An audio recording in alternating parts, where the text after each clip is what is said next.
시사톡 시시각각 시간인데요.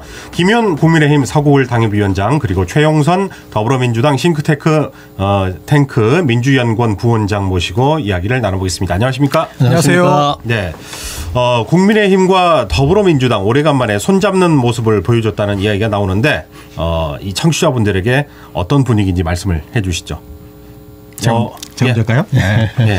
뭐 어쨌든 추경호 원내대표가 마지막까지 버티시다가 결국은 국민의힘 내부에서도 빨리 원내투쟁을 해야 되는 거 아니냐. 네. 명분은 그렇고요. 실질적으로는 상임위원장도 해야 되고 국회 부의장도 해야 된다라고 생각하는 분들이 많았기 때문에 네. 그분들의 민원도 거부할 수 없었고 그래서 7개 상임위원장을 받는 거로 조건으로 원내 복귀를 선언하셨고 백령도에 가서 한 3일간 자맹도 하셨는데 또 돌아오셔가지고 뭐 본격적으로 다음 주부터는 활동을 하지 않을까 이렇게 생각합니다. 그렇군요. 예. 최영선 부원장님께서 먼저 말씀을 해주셨고 그다음에 김윤 국민의힘 서구을 당협위원장 말씀을 해주시죠. 예. 기본적으로 이렇게 여야가 다투는 것 같지만 정치는 국민 보고 하는 겁니다. 네. 언제까지 이제 막 그 선거가 끝났는데 빨리 국회가 구성돼 가지고 지금 민생 문제가 지금 많이 쌓여 있지 않습니까? 그리고 그 남북 관계를 포함해 가지고 지금 국제 정서도 심상치 않고 이런 상황에서 빨리 국회가 열어야 된다는 건 저는 국민적인 요구고 그런 상황에서 저는 오래 끌 수 없었다고 보여집니다. 그리고 어쨌든 이제 바로 7개 상임위원회를 국민의힘에서 받기로 했고 바로 어제 오늘까지 해서 위원장도 그냥 바로 임명을 해서 바로 진행될 것 같습니다. 네. 한동훈 전 비상대책위원장이 최상병 특검법 특검 후보를 제3자 추천으로 하자는 역제안을 한 뒤에 당 내부 안팎에서 이제 파장이 커지고 있습니다. 맞습니다. 그 부분에 대해서도 말씀을 해주시죠. 그러니까 이제 처음으로 그 한동훈 이제 후보죠. 후보가 우리도 최상병 특검에 대해서 소극적인 방어만 할 게 아니고 오히려 역제안을 하겠다. 근데 역제안을 할 수 있는 충분한 명분이 있거든요. 아시지만은 이제 특검이 실시되게 된다면 중요한 게 누구를 임명할 것이냐 이 문제인데 지금 더불어민주당하고 조국 혁신당에서 자기들이 그냥 그 임의로 사실상 추천을 하겠다라고 누가 보더라도 이거 좀 이렇게 불공정성 시비가 생길 수가 있잖아요. 이런 차원에서 공정함을 기하되 지금 국민들이 원하는 건 어쨌든 그 젊은 병사의 억울한 죽음 아닙니까? 이것에 대해서는 누구 여야를 떠나서 이건 정말로 국민의 입장에서 명확하게 진상규명이 제대로 돼야 된다. 그리고 만에 하나 그 수사가 진행되는 과정에서 부당한 개입이 있었다면 저는 이것은 성역이 있을 수 없다. 이런 차원에서 저는 특검을 하자. 국민특검을 하자. 이렇게 한동훈 후보가 적극적으로 제안한 것은 상당히 저는 유의미하고 시의적절하고 그리고 예상은 했지만은 국민의힘 지지자들도 상당히 적극적으로 지지하고 있다. 다는 아니지만은. 그런데 반대하는 입장도 있잖아요. 국민의힘 내부에서는. 그게 이제 이번 전당대회 과정에서 일테면은 유의미한 토론이 민주정당답게 이루어지면서 합의가 이루어질 거라고 보여집니다. 그런데 아까도 말씀드렸지만은 상당히 그 핵심 당원들뿐만 아니라 그 지지층들 중에서도 잘했다 하는 그 얘기들이 많이 나옵니다. 그런데 이게 이제 위험성이 국민의힘에서 이제 있다고 분위기가 느껴지는 게 이게 이제 청문회로서 만약에 윤석열 대통령이 이제 뭐 개입을 했다거나 이런 것들이 밝혀지면 탄핵 위험에 노출될 수도 있다 이런 거 아니겠습니까?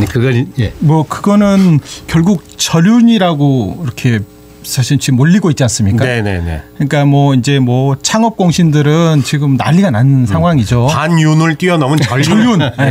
천륜, 그러니까 천륜을 저버린 전륜. 이제 그렇게 가고 있는데 그 정도로 한동훈 위원장의 자신감이 좀 붙은 것 같아요. 그러니까 친윤의 지원을 받지 않고서도 내 스스로 이 국면을 돌파할 수 있다라는 자신감이 있기 때문에 국민적으로 사실은 지금 국민의힘이 탄력을 못 받는 이유 중에 하나가 국민들 60, 70%가 사실 찬성하고 있는 최상병 특검에 대해서 뭔가 입장을 정리하지 않으면 국민의힘에 늘 수세적인 국면으로 갈 수밖에 없기 때문에 본인의 리더십을 이 과정에서 좀 보여주겠다 이렇게 생각하는 것 같고요. 사실 대법원장이나 대한변협에서 특검 후보자들을 추천하는 관례들은 과거에도 많이 있었습니다. 13번의 특검이 있었는데 그중에 9번을 대법원장이나 대한변협에서 추천한 사람 중에 대통령이 그중에 한 명을 이제 특검으로 임명한 사례가 있고요. 네. 다만 민주당에서 그런 절차들을 충분히 알고 있음에도 불구하고 왜 그러면 민주당과 비교섭단체에서 추천하는 후보로 하려고 했냐. 과거의 사례를 보면 대통령과 관련된 권력의 핵심부와 관련된 특검이 벌어진 경우에는 네. 이제 야당에서 추천한 사람들 중에 대통령이 한 명을 고르는 그런 과거의 사례도 있기 때문에 네. 이번 같은 경우에는 이 최상병 특검이 자칫 잘못하다가는 이제 뭐 대통령과 그 대통령실의 관계자들이 굉장히 많이 그 연루됐다라는 지금 의혹들이 있지 않습니까? 그렇죠. 그렇기 네. 때문에 현재 있는 이런 방식 대법원장이나 뭐 대한변협이 추천한 방식으로는 대통령이 대법원장을 또 임명했기 때문에 네. 그런 것들을 구체적으로 밝혀내는데 좀 한계가 있는 거 아니냐 이런 네. 우려도 있기 때문에 민주당이 주장했던 것이어서 근데 저는 충분히 협상의 여지가 있다고 보고 한동훈 위원장께서 이거를 뭐 법안을 별도로 내시든지 아니면 지금 다음 주 중에 이게 이제 그 본회의에 상정될 예정이거든요. 네. 그 전에 뭔가 제스처를 좀 보내시거나 아니면 대통령이 거부권을 행사하고 나면 제2 요구권이 있을 때 그때 뭐 그때는 이제 대표가 되실 수도 있고 안 되실 수도 있지만 네. 그때 좀 의견들을 좀 내시면 민주당에서는 충분히 이 부분에 대해서는 수용할 가능성, 조정할 가능성이 있다고 보여집니다. 네, 김윤 당협위원장은 어떻게 생각하십니까? 뭐 제 생각에는 그러니까 1차적으로 대법원장이 추천하면 어떠겠냐 이런 이제 제안을 했지만은 그렇다해서 한동훈 지금 후보가 그것만을 꼭 고집하는 건 저는 아니라고 보거든요. 네. 문제는 뭐냐면 정말로 국민 입장에서 실제 진실 특검이 진행될 수 있는 그 양쪽의 어떤 정략 특검이 아니라 네. 그런 부분들의 여지를 두고 좀 합의를 해서 네. 한번 그 진행시켜 보자 네. 이런 취지이기 때문에 저는 얼마든지 민주당 측에서 유연하게 이 어떤 수정 제안을 받아들인다면 저는 그리고 저는 받아들이는 게 도리라고 생각을 합니다. 저는 정리정략을 떠나 당리당략을 떠나서 예. 그러다면 저는 충분히 합의하에 국민 특검이 진행될 수 있을 거다. 그리고 저는 그런 어떤 합의가 이루어진다면 누가 맞느냐는 것은 저는 자연스럽게 부차적이 될 수도 있지 않을까. 저는 그렇게 조심스럽게 예측합니다. 네, 네, 예, 예. 네. 하여튼 좋은 징조라고 저는 생각을 합니다. 예.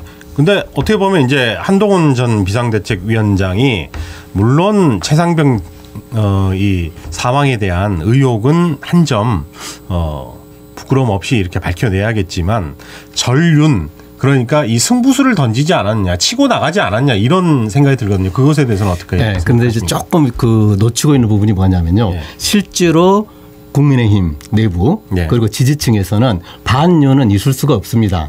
굳이 이제 억지로 여의도 프레임을 씌우자면은 네. 비윤 이런 건 있을 수가 있다고 보는데 네. 저는 왜 반윤이 있을 수가 없냐면은 어떠한 그 당원들, 그러니까 윤 대통령에 대해 상당히 비판적인 당원들도 그럼 윤 대통령이 탄핵돼야 된다 이렇게 물어보면 거기에 동의할 당원은 한 명도 없습니다. 예. 그러니까 오히려 적극적으로 얘기한다면 윤 대통령이 지금 여러 가지로 좀 어려운 상황에 처해 있는데 예. 이걸 제대로 뚫고 나가서 작게는 성공한 윤 대통령이 되고 더 나아가서 이제 국민의힘 그리고 범보수층에서 어떤 이후에 지금 4.10 참패를 극복하고 재집권의 발판을 마련하기 위한 혁신을 누가 주도해 나갈 것인가 이런 관점에서 지금 지금 경선 판을 보고 있는 거지. 네. 그러니까 좁은 의미의 친윤이다 반윤이다. 이건 이미 지금 성립되지 않는다. 그러니까 더 무슨 얘기냐면 네. 지금 한동훈 후보를 지지하고 있는 상당히 많은 지지층들이 사실은 윤 대통령도 성공하기를 바라는 지지층이다.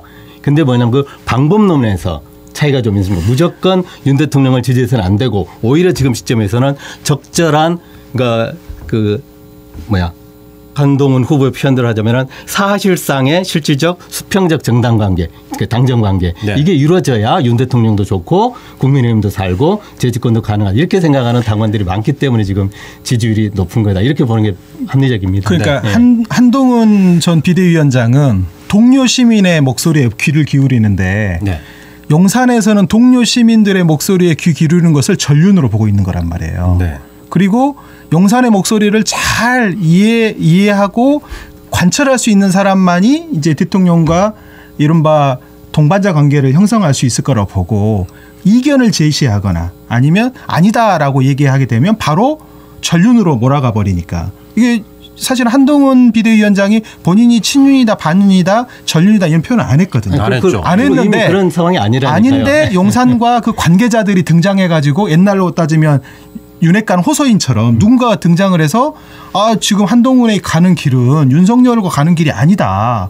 그리고 계속 공격을 하면서 사실은 한동훈을 주저앉히려고 하니까 한동훈 전 위원장으로는 용산에다 눈높이를 맞추는 게 아니라 본인이 계속 강조하는 동료 시민한테 계속 눈높이를 맞출 수밖에 없는 것이고 그러다 보니까 자연스럽게 이게 친윤 대 반윤 대 비윤의 이런 구도를 잡지 않더라도 네. 용산의 목소리에 충실한 사람과 충실하지 않는 새로운 길을 가려고 하는 사람으로 딱 갈라지는 게 아닌가 싶습니다. 그런데 이제 지금 이제 아직 초기 단계이기 때문에 그 여론조사라고 하는 게 이제 끝까지 간다 이렇게 그 예단하기는 어렵지만은 지금 상당한 정도 그 일부 용산에서 저는 용산에 다가 그런 시각을 갖고 있는 건 아니라고 저는 알고 있습니다. 그런데 일부가 이제 아직까지도 그런 협소한 시각을 가질 수는 있는데 그것까지를 다 반영해서도 우리 핵심 지지층들이 오히려 더 한동훈 그 후보를 지금 지지하고 있거든요. 저는 이 부분이 시사하는 바가 과거와는 다르다 하는 부분들은 좀 분명히 말씀드리고 싶어요. 자, 최상병 특검법을 좀 더 이야기를 그러면 해보도록 하겠습니다. 7월 초에 이제 특검법이 본회의를 통과해서 정부에 이송이 되면 7월 20일을 전후해서 윤 대통령이 거부권을 행사해서 8월에 재표결되지 않을까 이런 예상 추측이 나오고 있는데 두 분의 생각은 어떠신지 먼저 최영선 부위원장님 말씀입니다. 네, 그 다음 주에 이제 대정부 질문이 2일부터 4일까지 있거든요. 네. 그리고 이제 이 임시국회가 이제 끝나고 개원이 아마 7월 5일쯤 있을 거로 보여지는데 그 전에 지금 민주당은 본회의에 상정해서 통과를 시키겠다는 거거든요. 근데 그러면 이제 정부에서 판단을 해서 뭐 20일 이내에 국회에 그 통보를 해줘야 되니까 그리고 나면 다시 임시국회를 열어야 되는 시점에 맞추면 그러면 이제 제2호고권 그 판결 시점이 7월 말이나 8월 초나 되지 않을까 싶어요. 근데 그러게 되면 만약에 한동훈 전 비대위원장이 7월 23일 날 국민의힘의 대표가 됐다라고 하면 본인이 지금까지 해놓은 말도 있고 또 본인 주도성을 좀 발휘하면서 초반에 용산하고는 차별화를 좀 해야 되기 때문에 거기에 좀 뭐 안철수 의원뿐만이 아니라 그 현역 지금 국회의원들 중에서도 국민의힘에서 그래도 몇 명 이상은 공개적으로 이 최상병 특검법이 통과된다고 주장하시는 분들이 좀 있거든요. 그렇죠. 그래서 그런 분들이 뭔가 이게 변화의 계기들을 잘 살려가지고 제2호권에 의결을 해버릴 가능성이 좀 있기 때문에 한동훈 비대위원장이 국민의힘의 당대표가 되는 것이 굉장한 정도의 앞으로 전국에서 특히 최상병 특검 관련돼서는 중요한 변수가 되지 않을까 싶습니다. 연결고리가 될 수가 있겠군요. 김윤 그렇기 때문에 같은 맥락에서 저는 지금 이렇게 일방적으로 그 더불어민주당에서 밀어붙이지 않았으면 좋겠다. 왜냐하면 이쪽에서 충분히 지금 여지를 두고 저기 합의하에 특검을 추진하는 방향으로 진실하게 노력하고 있기 때문에 그렇고요. 또 더더군다나 지금 추이가 그대로 그 7월 23일까지 이어져 가지고 한동훈 대표가 당대표가 되게 된다면 사실은 그 의미는 뭐냐면은 다수의 당원들이 한동훈 그 대표가 그 제안했던 것을 그 인정을 하는 거라고 봐야 되거든요. 거죠? 그렇다면 단순히 몇 명의 이렇게 뜻있는 의원들이 이렇게 개별적으로 참여하는 게 아니라 저는 당론으로 저는 충분히 추진하는 게 가능하다. 저는 이렇게 한번 진행되는 모습을 국민들 바라시지 않을까. 저를 더불어민주당에서 조금 그런 식의 속도 조절을 같이 했으면 좋겠다 하는 부탁은 좀 드립니다. 그러면 이제 국민의힘 전당대회 7월 23일 저희 이야기를 잠깐 해보면 이제 어대한이다. 언제부턴가 이게 이제 좀 확률이 많은 분들은 이런 표현을 썼잖아요. 어차피 대표는 한동훈이다 이런 이야기가 나오는데 어떻게 보고 계십니까? 이제 뭐 나경원, 원희룡, 윤상현, 한동훈 이 4파전인데요. 저는 이제 그건 하나의 저기 언론에서 만든 프레임이고요. 그건 이제 그래도 이제 어대한이라고 하는 부분들이 아주 틀린 얘기는 아닌 게 실제로 지금 아직 초기 단계지만 여론조사를 해보면은 실제로 60% 가까이가 핵심 지지층에서 지지를 하거든요. 그러니까 일정 정도 이건 그 현실을 반영하는 거라고 볼 수 있는데 저는 이게 끝까지 간다고 이렇게 단정 지을 수는 좀 없는 거고요. 그래서 저는 이제 문제는 뭐냐면은 단순히 이제 어대한이냐 아니냐 지금 이런 구도가 아니라 진짜로 아까 제가 잠깐 말씀드렸지만은 지금 이번 전당대회에서 당대표가 해야 될 목표는 세 가지거든요. 하나는 지금 굉장히 그 낮은 지지율 상태에 묶여 있는 윤 대통령의 지지율을 어떻게 끌어올릴 것인가.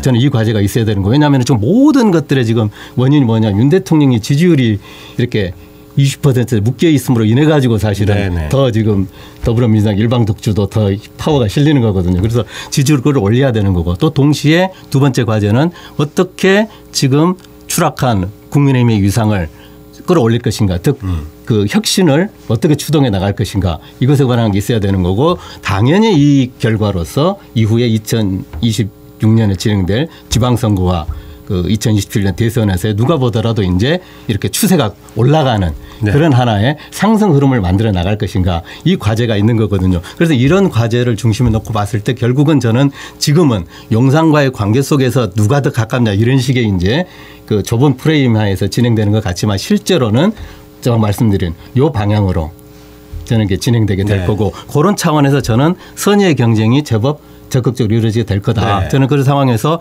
오히려 그 원희룡 후보 같은 경우가 굉장히 참신하고 예. 더 나은 힘을 지금 얻고 있으니까요. 예, 예. 예. 더 나은 그런데 그거 용산으로 특히 나오는 게 아니고 네. 본인이 더 나은 대안을 제시했을 때 변화가 있지. 예. 지금 용산에 예를 들면 대리인 비슷하게 가지고는 제가 볼 때는 솔직히 어렵다. 네. 오히려 그러면 이제 의대한이 돼버릴 가능성이 예. 높다. 저는 그렇게 보여집니다. 지난번에 사실은 김기현 대표가 될 때 그분은 사실은 여론 지지에서 5%도 안 된 지지로 얻고 있었잖아요. 그랬죠. 그렇죠. 근데 1등, 2등, 3등, 4등을 용산에서 싹 정리해 주니까 네. 자연스럽게 기술이 들어가면서 김기현 대표가 이제 대표가 되셨는데 네. 그러니까 용산은 지금 외부적으로는 이번 전당대회에 개입하지 않겠다 이렇게 네. 표현을 하시지만 실제로는 뭐 온 정신이 아마 거기 가 있을 거라고 생각합니다. 근데 잘 안 통해요. 그러니까 이게 이번이 예, 예. 지난번과 어떤 차이가 있을지는 봐봐야 되는데 네. 한동훈 전 비대위원장이 개인의 돌파력으로 어쨌든 지금 굉장한 정도의 지지를 얻고 있는데 네.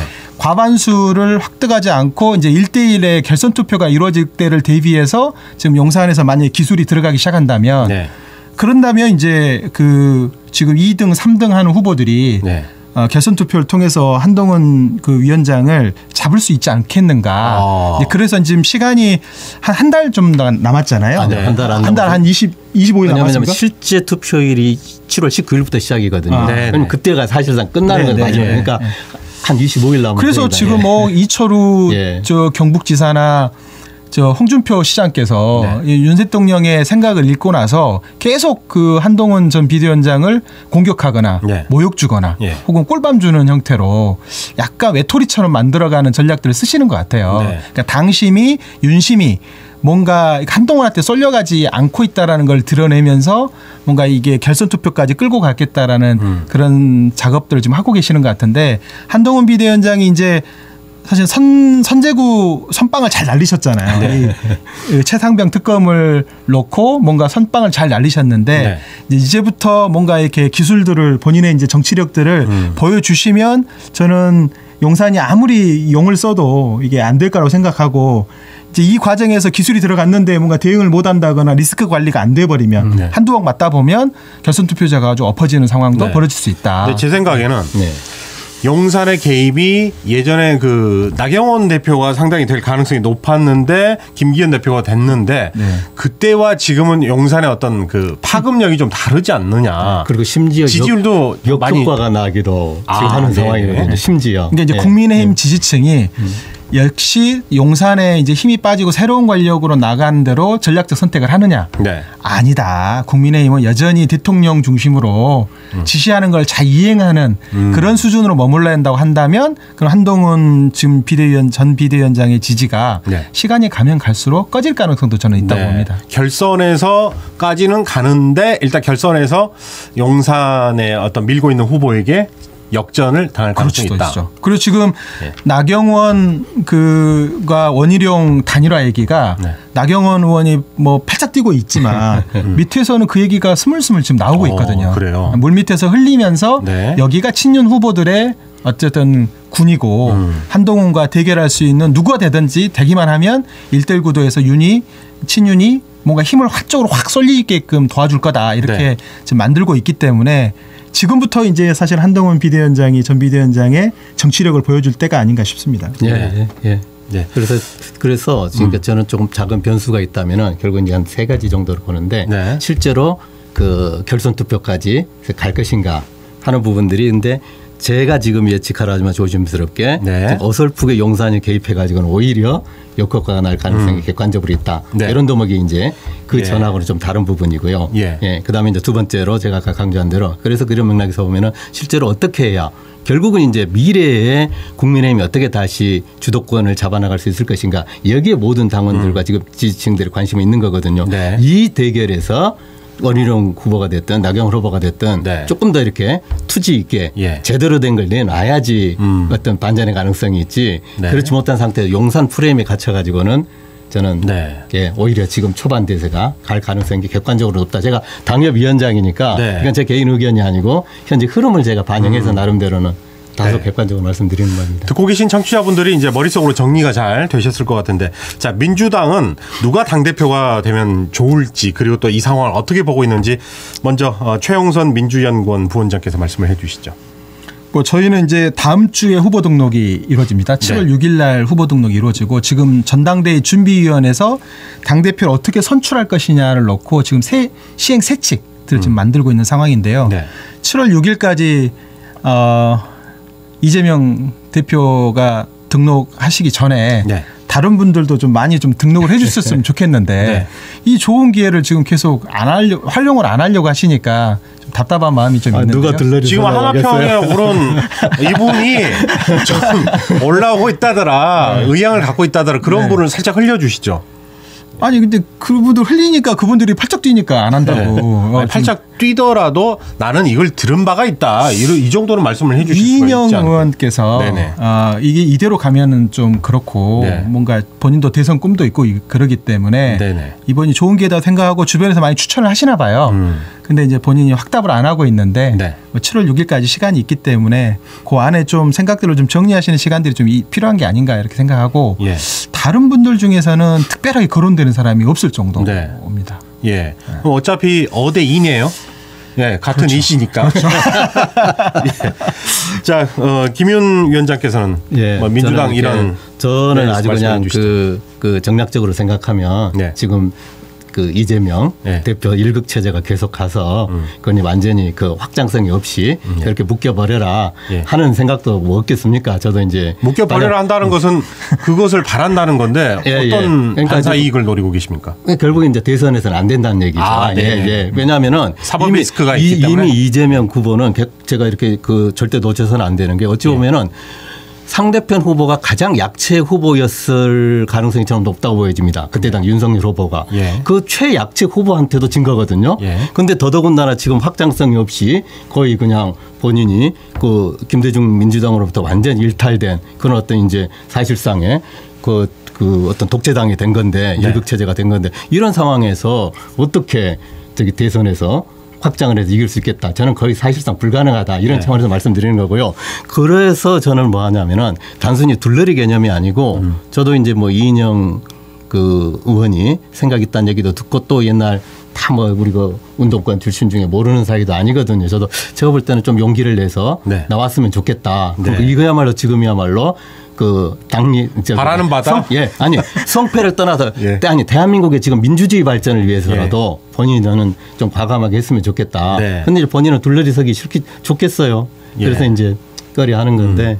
자, 마지막으로 최영선 부원장께서 이제 민주당 분위기 또 네. 민주당에 관해서 말씀해 주시고 싶으신 게 있으면 해주시죠. 사실 민주당은 이제 이번 총선을 통해서 국민들의 지지를 받았기 때문에 네. 이 다음번 지방선거가 굉장히 중요합니다. 네. 지난번에 대선 이후로 바로 치러진 지방선거에서 너무나 많이 지방정부가 넘어가 버린 상태이고 특히 수도권을 중심으로 네. 많이 넘어간 상태이기 때문에 지금부터 실현 가능한 정책적 대안을 중심으로 지방정부의 성과를 내고 그다음 지방선거 승리를 위해서 뭔가 힘을 하나에 결집해야 되는 상황이기 때문에 네. 이재명 대표가 됐든 누가 됐든 어쨌든 지방선거 승리를 위해서 민주당이 힘을 하나로 모으는 그런 작업들이 벌어질 거기 때문에 네. 너무 공학적으로 뭐 후보군이 많다고 해서 잘 되고 그런 건 아니거든요. 결국 성과를 내는 게 중요하기 때문에 네. 지금 그런 상황이라고 생각합니다. 네네. 자, 국민의힘 전당대회 다시 한번 말씀을 드리면 7월 23일에 개최가 되고요. 민주당 전당대회는 8월 18일에 있습니다.